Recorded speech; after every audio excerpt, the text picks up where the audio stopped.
I used to think that stability came from the people you trusted most. That as long as you had someone who chose you every day, you'd never have to worry about the world falling apart beneath your feet. That was what Ethan was to me, or at least what I thought he was. We had been together for 2 years, living in a tiny but cozy apartment downtown. The kind of place where the streetlights painted gold lines across our walls at night and the city noise became our lullaby.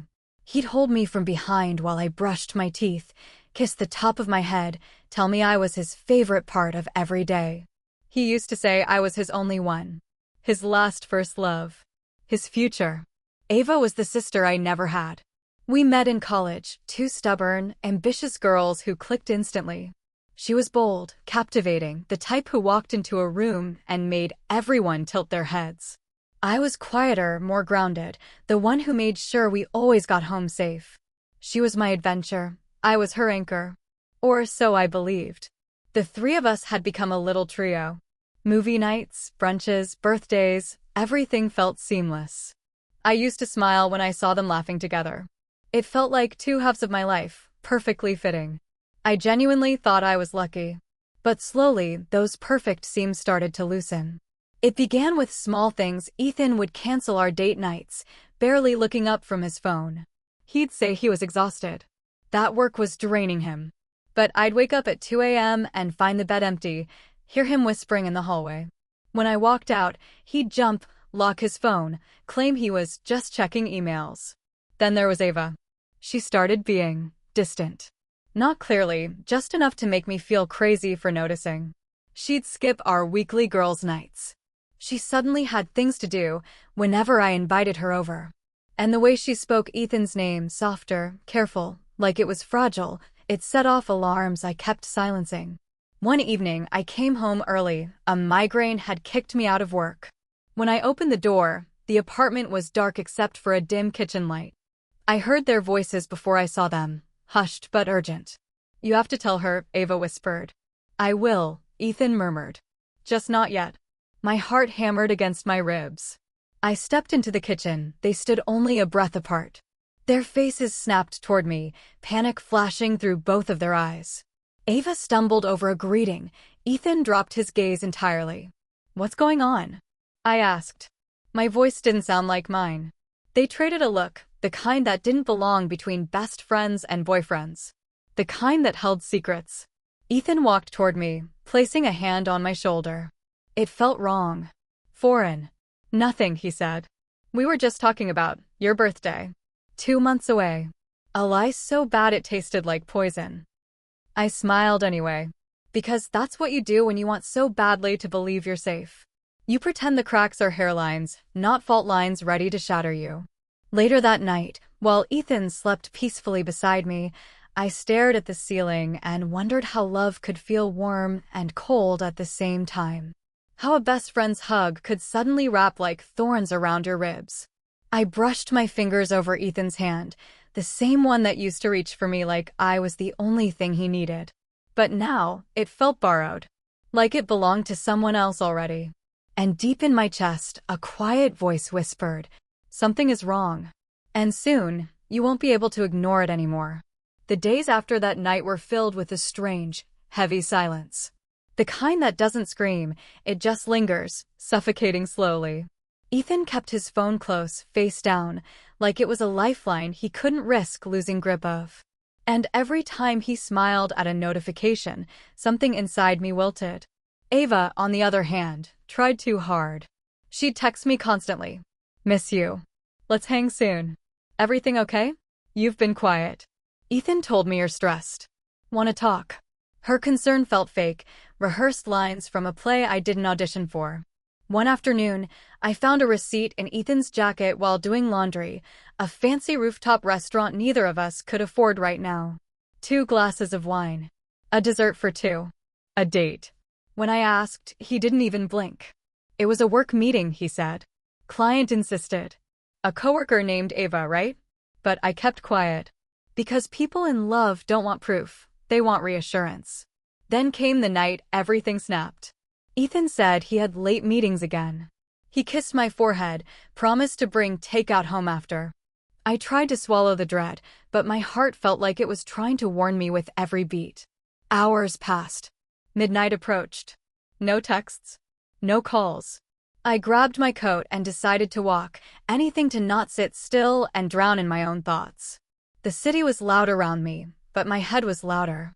I turned the corner near Ethan's office building, and that's when I saw them. Ava. Ethan. Laughing. Arms wrapped around each other. They weren't just close, they were tangled. Their foreheads pressed together like lovers sharing a secret moment in the shadows of streetlights. My voice got stuck in my throat. I stared, rooted to the concrete, watching the two people I loved most look at each other the way they used to look at me. Ethan noticed me first. His smile died. Ava turned slowly, her face drained of color. "Oh my God," she whispered. My body moved before my brain did. I marched toward them, my heartbeat ringing in my ears. "How long?" I demanded. "Soph," Ethan started. "No," I cut him off. "Don't you dare soften my name right now." "How long?" Ava's eyes welled up, but I wasn't interested in her tears. Not after the nights I cried over her sudden distance. Not after the lies. Ethan swallowed hard. A few months. A few months. Like he was confessing to forgetting to take the trash out, not ripping my entire world apart. "And you," I turned to Ava.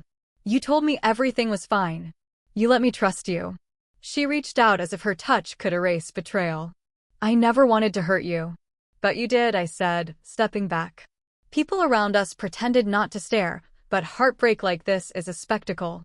A car crash you can't look away from. "So what now?" I asked. "You ride off into the sunset together? Expect me to clap and cheer." Ethan's joy tightened. "We were going to tell you. We just didn't know how." I laughed. "The kind that feels like it's ripping your ribs open. You were waiting for me to disappear first." Ava squeezed Ethan's hand, and that motion, that tiny gesture of unity, hurt more than the confession itself. "You don't understand," Ava said. "We're in love." The final blow. My chest felt hollow. I stared at them, this new couple standing on the ruins of my trust. "Congratulations," I whispered, stepping away. "You two deserve each other." I turned, tears blurring the city lights. But before I reached the corner, Ethan called out. "Sophie, please don't walk away. We want to stay friends." Friends. The absurdity of it slammed into me. I didn't even look back when I replied. "I hope your wedding is beautiful. And I hope you both choke on the cake." I didn't sleep that night. Or the next. Or the one after that. My apartment, our apartment, felt contaminated. Every corner, every blanket, every mug reminded me of Ethan's hands, his voice, his lies. He moved out within a week, said it was for the best. For who? Certainly not me. Meanwhile, Ava spun the story like she was the victim of passion, not betrayal. She said they fell into love accidentally, as if tripping into someone's heart could excuse stabbing another's. Our mutual friends, the ones who once toasted our anniversaries and posted birthday photos, began to treat me like a cautionary tale. Some believed me, but they stayed silent. Some stayed friends with them, but avoided me. A few even suggested I should be happy for them. Happy? For the girl who stole my life? For the guy who promised forever and gave it to someone else? Social media became a war zone I couldn't bear to enter. They posted soft launch pictures, matching coffee cups, a hand on a thigh, blurry, candid smiles. No faces, not yet. But I knew those silhouettes like I knew my own. Every post felt like another betrayal aimed at my ribs. Months passed. I tried to rebuild. I picked up extra shifts. Joined a yoga class. Learned how to cook dinners for one instead of two. I thought maybe the worst was behind me. Then, one evening, there was a knock. When I opened the door, Ava stood there, glowing. She'd cut her hair and wore a diamond ring, so big the streetlights caught it and threw stars across my floor. "We're getting married," she sang, like a child bragging about winning a prize. I stared numb. She continued. "Anne, I want you to be part of our special day." A laugh crawled out of my chest, sharp, humorless. "You're kidding." "No, Sophie." Her voice softened in that fake, pleading way. "You're still my best friend. I don't want to lose you." "You already did," I snapped. She stepped closer, clutching my hands like we were still inseparable. It would mean everything if you were my bridesmaid. Please. I need you there. I pulled my hands away. What makes you think I would ever stand beside you after what you did? She sighed like I was the unreasonable one. You're stronger than this. We don't have to let a guy tear us apart. I blinked. A guy? That guy was my life, Ava. She looked annoyed, as if I was ruining her moment. You said you were moving on, she said. Don't you want to prove it? There it was. The real motive. Ava didn't want me there out of love. She wanted me there as decoration. As proof she wasn't the villain. As validation that her happy ending was justified. Ethan appeared from around the hallway corner, holding flowers. He offered them to me like an apology could bloom in a vase. Sophie, he whispered. It would mean a lot if you were there. The audacity nearly knocked me backwards. I stared into their hopeful, delusional faces, and something inside me shifted. Not forgiveness. Not acceptance. Strategy. Okay, I said quietly. Ava's eyes widened in joy. Really? Oh my God. She threw her arms around me. But I wasn't hugging her back. Inside my chest, a cold promise formed. If they wanted me at their wedding, I'd be there. And I'd make sure they'd remember it forever. Not as the best day of their lives, but the day everything fell apart. The moment the door closed behind them, I pressed my back against it and slid down onto the floor. My hands were shaking, but not with sadness anymore. This was anger evolving into purpose.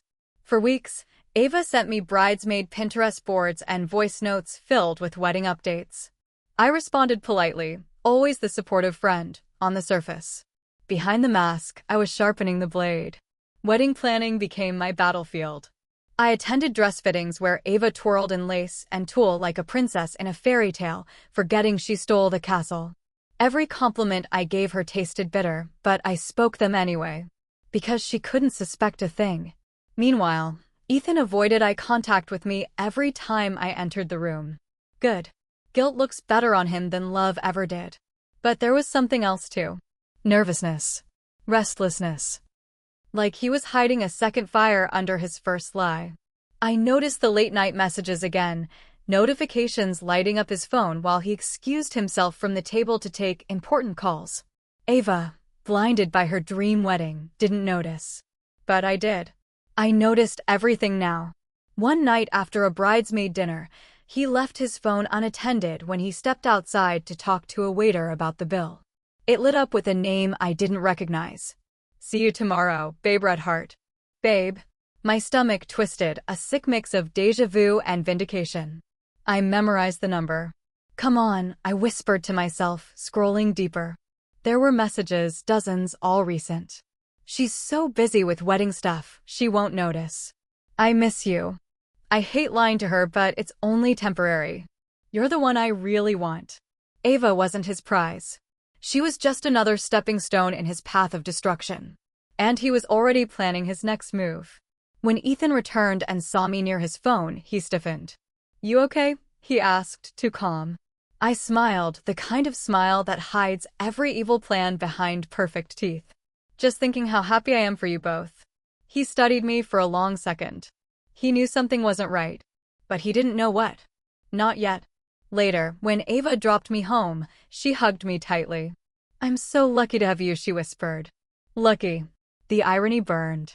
I went upstairs and immediately contacted the unknown number. I didn't message, I called. She answered on the first ring. Ethan, her voice purred. No, I said. But you and I need to talk. There was silence. Then a nervous, who is this? The girl he cheated on before you, I replied. Another silence, but heavier. We agreed to meet in person. That night, I opened a folder on my laptop, labeled simply, The Truth. Inside, I started storing everything. Screenshots of messages. Records of times and dates. Photos from old receipts. Names. Numbers. Proof. My wedding gift for Ava was coming together beautifully. But this was just the beginning. Because as much as exposing Ethan thrilled me, there was something sweeter waiting beneath the surface. Watching Ava discover that she didn't steal happiness. She inherited a nightmare. And on her wedding day, everyone would finally see who the real villain was. Time moved faster the closer we got to the wedding. Ava whirled through planning like a glitter-covered hurricane, cake tasting, venue decorating, endless dress fittings. I was always there, smiling, nodding, supporting. But underneath my calm exterior, I was chiseling away at the cracks in their fairy tale. The girl behind the unknown number had a name, Maya. A barista from a cafe near Ethan's office. We met in a quiet corner booth, both of us gripping our lattes like lifelines.